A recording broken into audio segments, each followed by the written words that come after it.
Internet, it's your old friend Dominic here. Man, I'm sorry I haven't been doing these IMDB reviews from the number 1 to 250 like I promised, but I'm going to try to get back on track with these. And in an attempt to get back on track, I want to talk about the number 2 and number 3 spots on the IMDb list in total, as the Italians say, insieme, together. And because I think it's also partially important to talk about a film series in its totality, not simply the individual elements that go into it. So, without further ado, I'm talking about Mario Puzo and Francis Ford Coppola's The Godfather series, specifically Part 1 and Part 2, because, quite frankly, I find the third part to be damn near unwatchable, and, it kind of tarnishes the reputation of the series as a whole. Kind of like the first three, the subsequent 3 episodes in the Star Wars 6-part series. And so these films originally came out in 1972 and 1974 respectively, and they are more or less the story of Vito Corleone, played by Robert De Niro, and Marlon Brando, playing the same character over the course of their lives. And then Al Pacino playing the role of Michael Corleone, who the story is really about. All 3 movies are mainly focused on Michael and his evolution as a person, and you see this developing story, this developing character, and as he kind of falls deeper into darkness as a person. And initially he starts off as a really honest, sensitive, caring individual who doesn't want to be part of what his family is involved in, which is organized crime. And by the end of it, he is exactly what he never wanted to be. So, first off, this is, Francis Ford Coppola's finest work in my opinion. Later on, I'm going to get to do for this show my review of Apocalypse Now, which was many people consider his magnus opum. But I think the Godfather series will always be his resounding triumph as a director. And I'm really curious to ask you guys, and I want to hear your opinions about if you think these films have gotten better with age. Are they dated? Essentially, are they like Coppola's wines and just improve as the years go on, or are they much like Coppola and they've just turned to shit as time has gone on? Speaking of Coppola, while I'm on the subject, as a director, he filmed, I think his best days as a director are behind him. The older he got, the worse his directing got. He did, like I said, Apocalypse Now, The Godfathers Parts 1 and 2, but by 92 he did Godfather Part 3, which, like I've already established, I find almost to be unwatchable.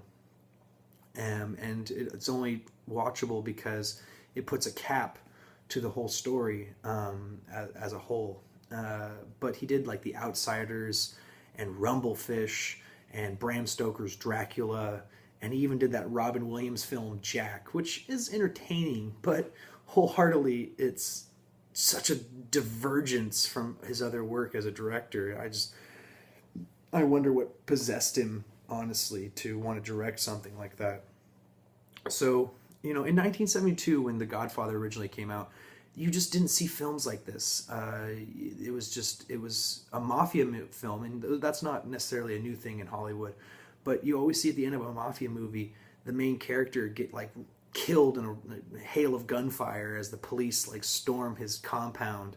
And that doesn't happen in this film, even though you're expecting it to happen. It never does. Not to spoil anything for anybody who hasn't seen the series yet. But it doesn't glorify the mafia. It actually humanizes them. It shows that they are an entity that relies heavily on family, loyalty, and when those things are, when you go against the family, there are repercussions and consequences. And for that, as an Italian, I really respect it as a film, because I feel in many ways, you know, my family's not in the mafia, but we respect a lot of those traditional family-oriented ideals. But you know, you just didn't see films like this in 1972. I mean, just off the top of my head, you know, there was the original Scarface, Howard Hawks' Scarface, and there was the Warren Beatty and who else is well, Warren Beatty played Clyde in the Bonnie and Clyde films, and they just shot to pieces at the end, and so did Scarface in the original Scarface, and subsequently the you know, the De Palma remake. But that's what you normally would see in a gangster movie, is, you know, gangsters getting what they deserve in the end. But the story of Michael Corleone and his father Vito Corleone, you don't see that. It's interesting to me. And this film received many Academy Awards. The first film got 3, and the second film got 5 or 6. I can't remember exactly. But interesting aspect, the film was the first sequel to ever win an Academy Award, and the first film and the second film both received Academy Awards for Best Film, which was the first time that ever happened. And Francis Ford Coppola got Best Director for the second film, which, in my opinion, I mean, I'm very biased about this, is the finest piece of cinema that's ever come out. I think it will last the test of time.